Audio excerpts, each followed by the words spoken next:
obrigada. Agora sim, uma vez mais, vamos nos colocar em pé e abrir as nossas Bíblias no Evangelho de Mateus, capítulo 5. Nós iremos ler do verso 1 ao verso 6, continuando a nossa série Mais que Feliz, como é a pergunta que eu tenho tentado responder hoje na parte 4. Diz assim o texto: vendo as multidões, Jesus subiu ao monte e se assentou. Seus discípulos aproximaram-se dele e ele começou a ensiná-los, dizendo: bem-aventurados os pobres em espírito, pois deles é o reino dos céus. Bem-aventurados os que choram, pois serão consolados. Bem-aventurados os humildes, pois eles receberão a terra por herança. E bem-aventurados os que têm fome e sede de justiça, pois serão satisfeitos. Oremos uma vez mais. Grande Deus, muito obrigado por tudo, pela liberdade acima de tudo, de portas abertas podemos glorificar o Teu nome e cultuá-lo. Muito obrigado por esta dádiva. Nós pedimos a Sua bênção também sobre os nossos pequeninos, sobre as nossas crianças, que cada professor e professora receba nesta hora também a Tua visitação e que cada criança receba das boas notícias e que sejam elas impressas no coração de cada um de nossos filhos e filhas. Continue conosco, abre o nosso entendimento, a nossa mente e transforme-nos um pouco mais, é o que te suplicamos, em nome de Cristo Jesus. Amém e amém. Podemos assentar.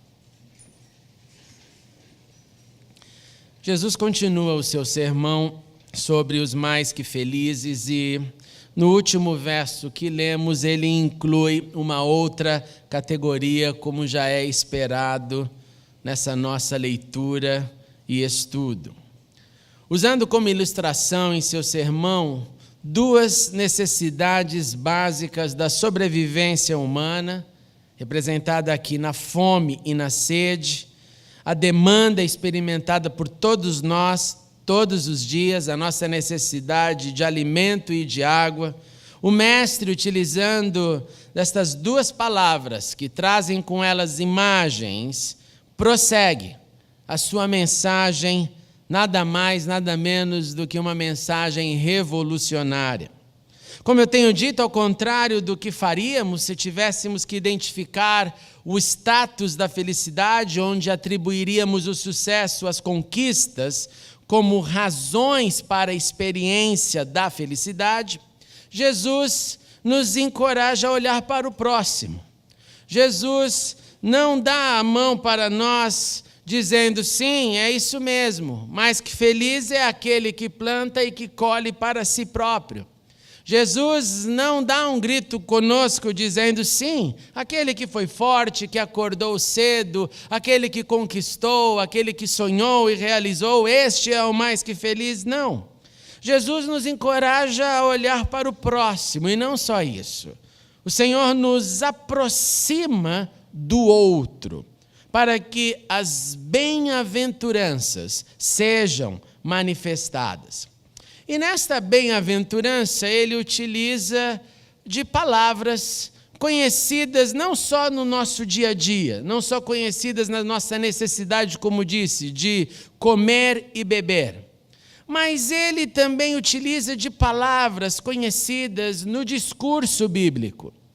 Palavras que apareceram muitas vezes nas Escrituras. E hoje, em nossa leitura coletiva, nós lemos uma dessas aparições. Nós lemos anteriormente o salmo chamado do Salmo dos Coatitas, ou Salmo dos Coraitas, que eram os filhos de Coate. Quem era Coate? Coate foi o segundo filho de Levi.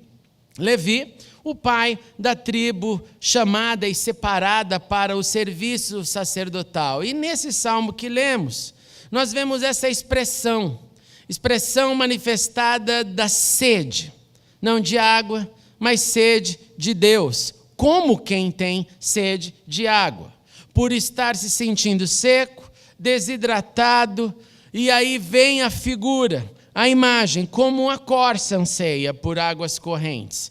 A minha alma anseia por ti, ó Deus, a minha alma tem sede de Deus, tem sede do Deus vivo, e pergunta: quando poderei entrar para apresentar-me a Deus?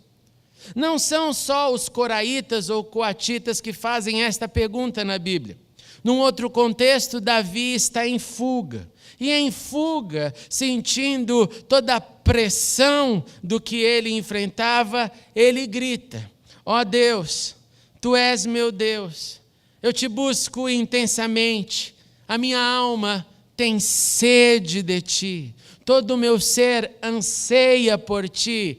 E ele então dá o cenário: todo o meu ser anseia por ti numa terra seca, exausta e sem água. Eu quero contemplar-te no santuário, eu quero avistar o teu poder e a tua glória. Davi estava dizendo: o meu interior carece de ti.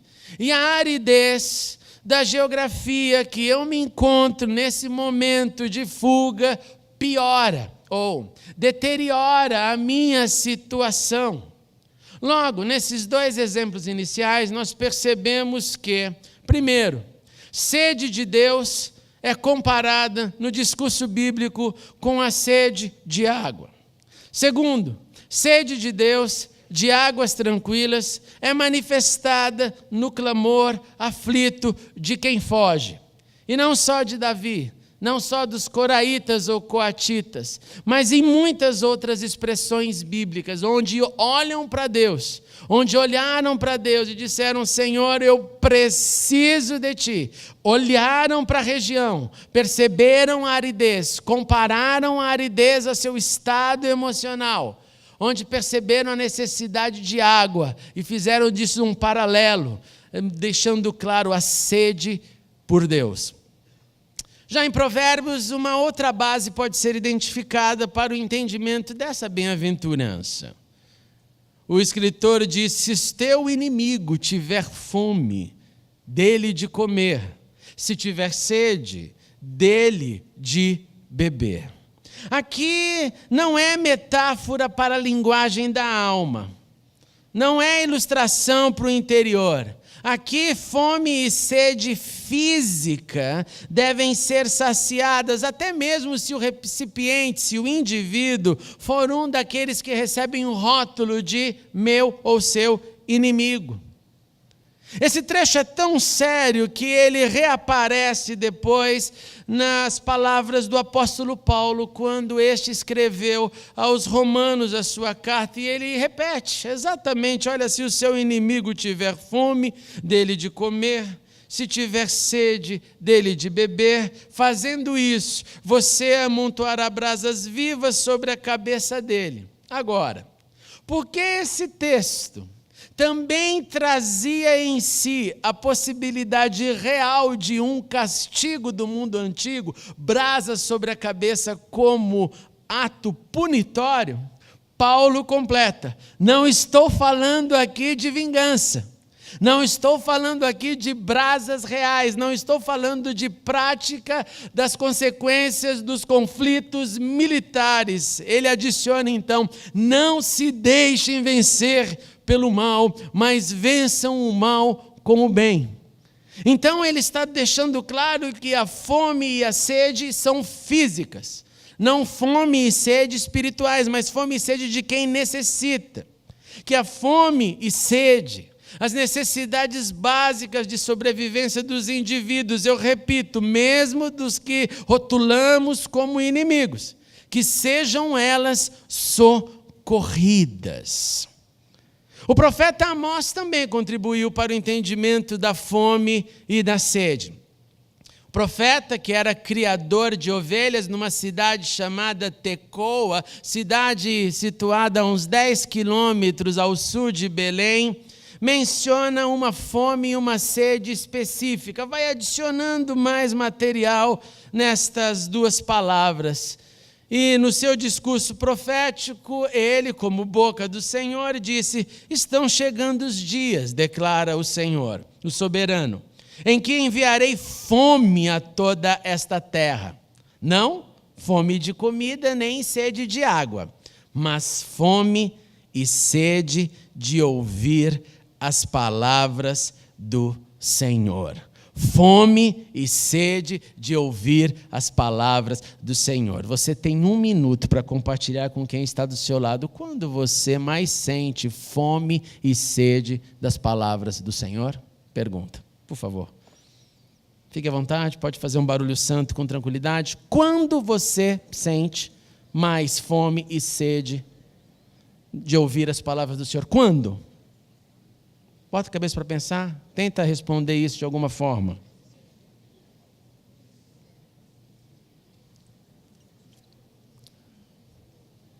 Quando? Quando você reconhece uma fome maior? Quando você reconhece uma sede maior? Ok? Agora o contrário, reflita e compartilhe rapidamente também em alguns segundos. Quando você não sente fome e sede da palavra do Senhor, seja bem honesto e chame pelo nome esse momento. Quando? Quando? Quando você não sente? Talvez seja a sua situação essa noite, você não sente absolutamente nada. Quando você não sente? Quando a sua agenda te leva por completo e não tem nem tempo para sentir sede, porque afinal, segunda, terça, quando? Muito obrigado, volte a mim. Essa profecia, ela continua se repetindo em toda a história. Essa profecia não é aquela que veio em algum momento em Israel e todo mundo sentiu fome e sede como um único evento na história bíblica. Essa profecia, ela aconteceu, essa profecia acontece, essa profecia continua acontecendo. E ela continua acontecendo quando necessitamos de Deus e do seu socorro. Quando necessitamos do socorro de Deus, a sede aumenta. E ela não aumenta voluntariamente, ela aumenta porque nós não temos para onde fugir. E quando não temos para onde fugir, parece que o céu fica mais amigável. E aí eu começo a buscá-lo mais. E a resposta da segunda pergunta que deixei você refletir, nós não o buscamos com tanta sede e fome quando tudo vai bem. Quando tudo vai bem, a nossa linguagem se transforma poética, estou bem, graças a Deus, tudo bem. A gente fica nessa superficialidade do está tudo maravilhoso, maravilhoso, mas esse status não manifesta sede e fome de Deus. Esse status vai contemplando a Deus, contemplando até que algo acontece.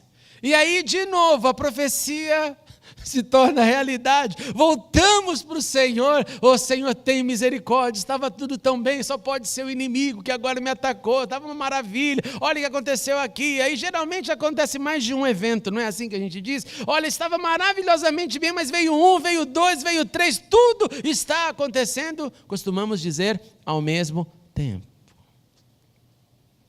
Percebemos o aumento da fome e da sede, para não dizer da carência de ouvir a voz do Pai quando os dias são maus. E percebemos a superficialidade da fome e da sede de Deus quando os dias estão totalmente tranquilos. Jesus, dando sequência na possibilidade de saciar a fome, a sede física do próximo, também vem com mais informações.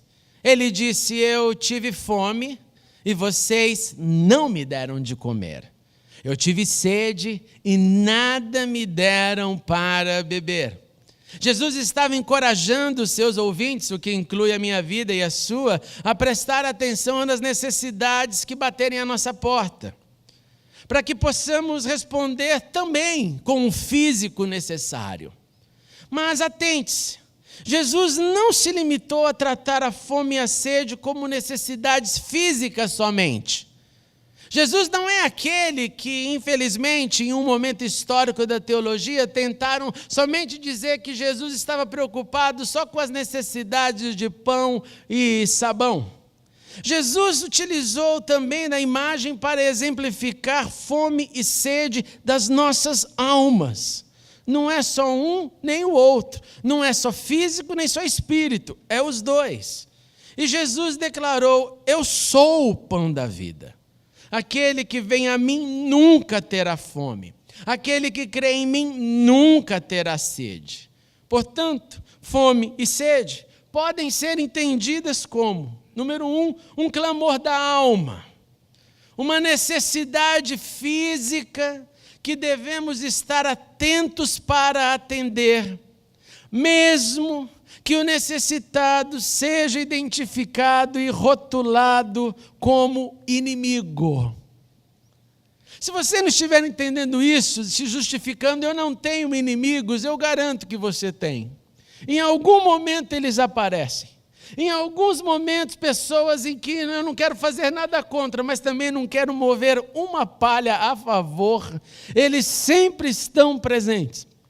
Às vezes são casos momentâneos, é uma briga que faz a minha esposa tornar-se a minha inimiga. Às vezes é uma discussão que faz alguém desviar o olho de alguém. Às vezes é uma estação maior da vida também, que vai ficando cada vez mais profunda. Jesus não quer saber. Jesus não quer justificativa. Se alguém tem a necessidade e eu sou solução para ele, Jesus fala: vai lá e sacie, dê o copo de água e dê o prato de comida. Uma necessidade do interior que precisa ser sanada. Essa fome e sede precisa ser aquietada através da presença e manifestação do Senhor. E isso é maravilhoso para que possamos julgar o quanto de Deus temos, o quanto queremos, o quanto de entusiasmo eu tenho ao pensar em Deus, em buscá-lo, em receber mais dele, e o quanto eu não estou interessado a buscá-lo. O quanto eu quero ser usuário da fé, o quanto eu quero participar da fé, o quanto eu quero vivenciar fé que me coloque em novos desafios, e o quanto eu quero minimizar a minha fé, de maneira que eu não tenho nenhum trabalho de crer, porque quero controlar tudo com as minhas mãos. Essa necessidade do interior precisa então ser sanada ou identificada, entendida, trazendo para nós a simples realidade: se tenho ou não tenho fome e sede de Deus. É uma ilustração também que aponta uma inquietação, ora do físico, ora da alma. Em ambos os casos que precisam de atenção, precisam de socorro. Fome e sede são sinônimos de necessidades, desejo, objetivo de ser saciado com sólido ou com líquido, ou com o encontro com o sagrado que todos nós precisamos, ou com os dois. Tudo isso nos ajuda a identificar as possibilidades contidas nas palavras de Jesus. Pois ele disse no trecho que lemos: bem-aventurados os que têm fome e sede de justiça, pois serão satisfeitos. Mais que felizes os que têm fome e sede, não de comida, não de bebida, mas fome e sede de justiça. Aqueles que sentem necessidade, desejo, por uma leitura de fatos, de condições, de circunstâncias, que necessitam de um julgamento justo. Aqueles que não se alegram com a injustiça. Aqueles que não querem somente um julgamento justo, mas de justiça, como já sugeri numa outra ocasião, onde a justiça é a balança que reafirma a integridade. Fome e sede da manifestação do que é correto. Fome e sede do que é verdadeiro. Fome e sede do que reafirma o real e não o imaginário e jamais o inventado. Mas aí vem a pergunta: pode o injusto ter fome e sede de justiça? Pode o corrupto militar contra a corrupção do próximo? Para mim, não faz sentido algum. Essas duas visões, essas duas ilustrações. O injusto que diz: eu tenho fome de justiça, mas justiça não habita em mim. E o corrupto que briga contra a corrupção. Não faz sentido. se eu convivo com as diversas corrupções da alma, e preste atenção, corrupção não é só aquilo que envolve dinheiro, caixa 2 e por aí vai.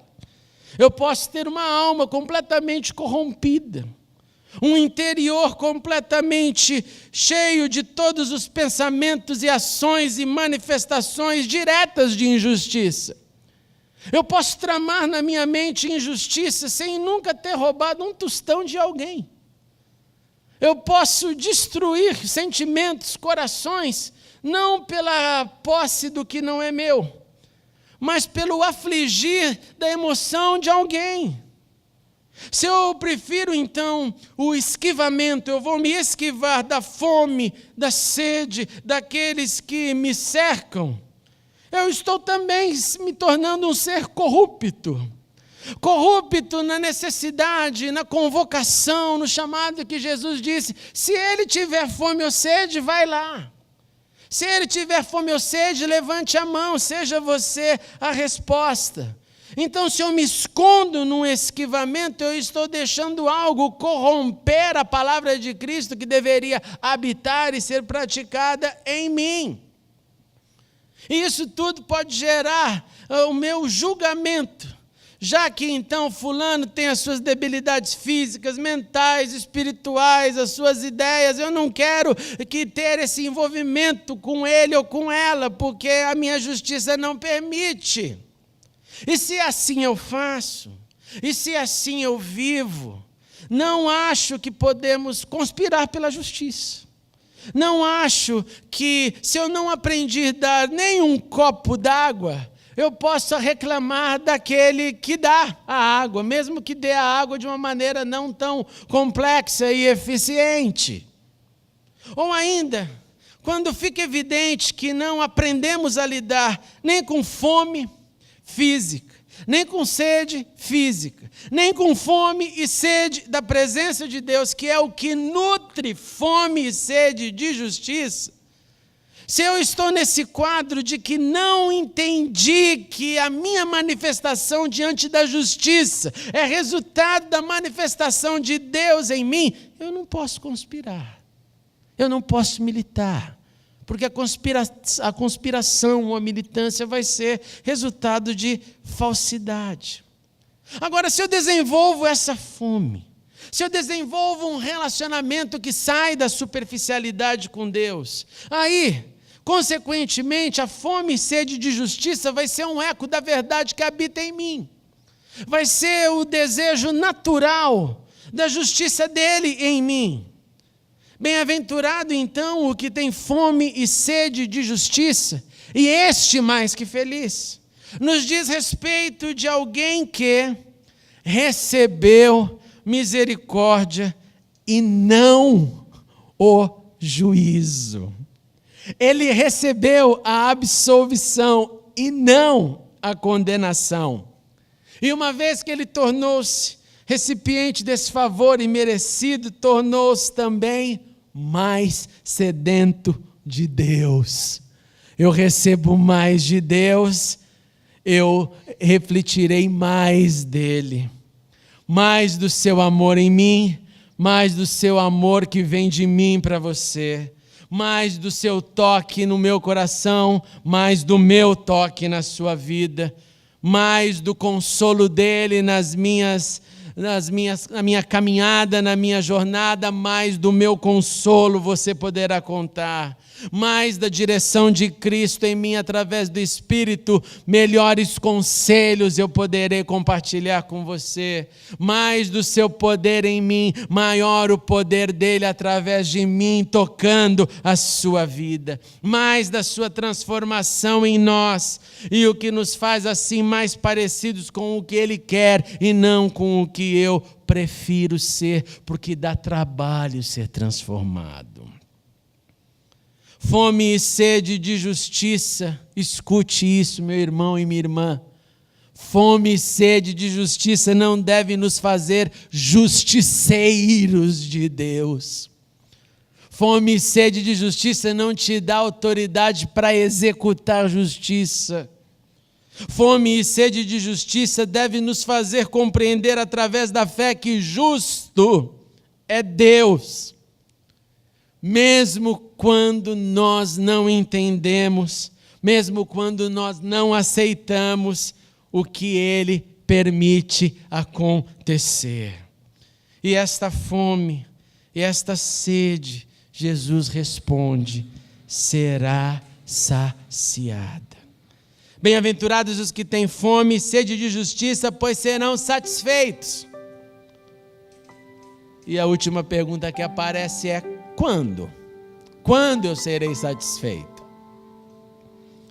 E a resposta sincera é: só Deus sabe quando. Sim, para algumas causas pequenas ou grandes, muitas vezes nós teremos a manifestação da justiça, nós nos alegraremos com ela, nós cantaremos dizendo: o Senhor foi a minha justiça, Ele olhou a minha causa, muitas vezes. Entretanto, não serão poucas as vezes que a injustiça será tudo o que encontraremos. E ela se repetirá de novo e de novo e de novo, pois esta bem-aventurança, esse status de mais que feliz, os que têm fome e sede de justiça, pois serão satisfeitos, é algo que deve estimular uma luta acima de tudo, que é resultado de uma fome e sede espiritual. Mas o saciar completo está reservado não para a terra dos viventes, mas para um futuro momento. O que nos resta é, então, meus irmãos, crescer em nossa fome e sede de Deus. Fome e sede de Deus. Fome e sede daquilo que Ele pode nos dar através da sua manifestação no meu e no seu coração. Para termos sede e fome de justiça, que seja reflexo de Deus em nós, e que sejamos também resposta aos que sofrem da injustiça, da ausência do pão e da água. Quer ser bem-aventurado? Aumente a sua fome e sede e busca, e o reflexo na busca da justiça acontecerá em nós. Vamos colocar em pé e vamos orar. Grande Deus, queremos mais de Ti, queremos mais da Sua presença, queremos entendê-lo mais. Senhor, nós não queremos uma espiritualidade superficial, fria, nem morna. Nós queremos uma espiritualidade fervorosa e que o resultado dela seja sim sede e fome de justiça, por termos fome e sede da Tua presença. Seja assim, Senhor, o nosso primeiro pensamento, seja assim a nossa busca, seja assim aquele que venha nutrir tudo o que precisamos. Mas livra-nos deste espírito de fazer justiça com nossas próprias mãos, livra-nos de nos tornarmos justiceiros, porque nem o Senhor é assim. O Senhor nos olha com graça, com misericórdia, com perdão, com chances e chances. Então ajude-nos a ser e a ter este mesmo comportamento em nome de Jesus. Mas que essa busca, Senhor, também se reflita em busca, em luta, em proclamação da justiça aqui na terra. Levante-nos, Senhor. Levante-nos em nossos trabalhos, em nossas faculdades, em nossas casas. Levante povo, realmente povo de Deus na política. Levante em qualquer lugar onde o seu povo andar vozes que clamam pela justiça, mas que não sejam somente vozes, mas que sejam reflexos de vida verdadeira contigo. Eu te suplico, Senhor, que a nossa sede aumente, que a nossa fome aumente, porque o Senhor é Deus que sacia a nossa alma. E ajuda-nos também, Senhor, a olhar para a fome e sede física dos que cruzam os nossos caminhos e ajude-nos a discernir e não a rotular ninguém como esse é inimigo e eu não faço, este é amigo, este talvez eu possa fazer. Mas mantenha-nos, Senhor, como reflexo daquilo que Tu és. Em nome de Cristo Jesus. Amém.